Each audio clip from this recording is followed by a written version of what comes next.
Apa arti bu'itsa? Apa artinya, Kiai? Diutus sebagai seorang nabi secara formal. Itu kalam antum atau teksnya? Terserah Buya Ar-Razi. Enggak, saya tanya karena antum mengungkapkan teks, saya tanya, ma makna bu'itsa? Hal fi farq baina bu'itsa bi'tsah dengan nubuwah, bi'tsatur risalah dengan nubuwah, fi farq. Enggak usah pakai kalam itu dulu, pakai kalam Imam Darimi aja. Ada di Sunan Darimi. Abu Darda bertanya, wahai Rasulullah, kapan engkau sadar? Mata tadri, kapan engkau sadar engkau seorang nabi? Enggak usah pakai kitab Ibnul Munzir, kejauhan itu mutaakhirin. Ini levelnya dia satu tabaqat dengan Imam Ahmad bin Hanbal. Wafatnya 255 Hijriah.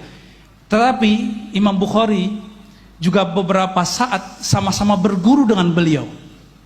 Tapi umurnya lebih tua karena lahirnya 181 Hijriah. Ya, saya tahu antum ketua apa? NU apa tadi? Aswaja Center. Ya, alhamdulillah, syukran, jazakallah khair ya. Ini hadis diriwayatkan oleh Imam Darimi, lahirnya tahun 181 Hijriah. Ketika Ibnu Barak wafat. Maka dia umurnya dekat dengan Ahmad bin Hanbal, pendiri Hanbali.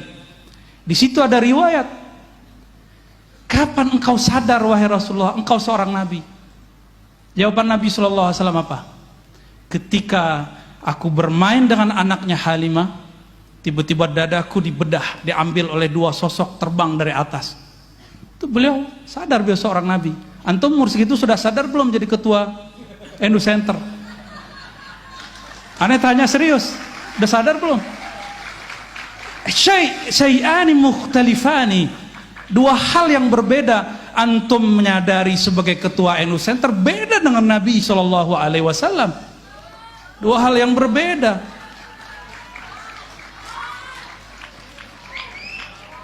Ada, apakah kalam Ibnul Munzir yukhalifun Nabi Shallallahu Alaihi Wasallam? Bisakah kalam Ibnul Munzir mengalahkan kalam Nabi? Mata tadri annaka nabiyyun, kapan engkau tahu engkau seorang Nabi Shallallahu Alaihi Wasallam? Gak bisa. Maka kalam itu bukan Ibnul Munzir yang salah. Anta mukhti fi fahmi ma'na al-bi'tsah. Kita berbicara bab nubuwah, la bi'tsah ya akhi. Ya, kita nggak ngomong tentang bi'tsah, muttafaq annahu bu'itsa fil arba'in. Ini aneh sengaja bil Arabian dijawab, biar yang lain nggak paham juga yang lain. Ya, bainana mahabbah baini wa bainak. Baik, halas. Apa lagi?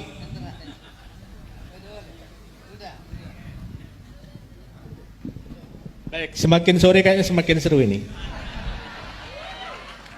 Apalagi nanti kalau Ibu Nyai sempat juga menyampaikan pemikiran-pemikirannya tentang tema kita pada sore hari ini.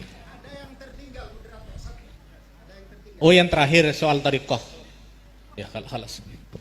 Adakah thariqah tidak pakai kitab? Kalau ada bid'ah, dalalah. Maka antum lihat, saya berbicara kenapa saya bawa tentang nuansa spiritual dalam bab kitab.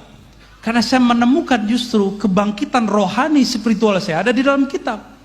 Mungkin kita beda pandangan, gak masalah. Dan saya melihat orang-orang yang membackup negeri ini, salah satunya orang yang baca kitab dan dia seorang mursyid thariqah. Dulu presiden yang lama juga sama, sebelum presiden ini, kalau dia lagi ada masalah dikumpulkan mursyid-mursyid kiai-kiai ke istana, zikiran la ilaha illallah. Ada. Mereka cuma ngamalkan satu hadis qudsi, la ilaha illallahu hisni. La ilaha adalah bentengku. Siapa yang masuk bentengku aman dari gangguan, ya. Siksaku, apalah segala macam. Itu dipakai, maka aman waktu memerintah. Sekarang dibongkar-bongkar lagi. Paham maksudnya ya? Adakah thariqah terlepas dari sosok seorang kiai? Adakah thariqah terlepas dari sosok kitab kuning, dari ilmu-ilmu yang ada di kitab kuning? Gak ada. Saya yakin, hakul yakin, antum pasti belajar sejarah. Kerajaan Banten dulu dipimpin rajanya, sultannya seorang sufi dan mengajar kita.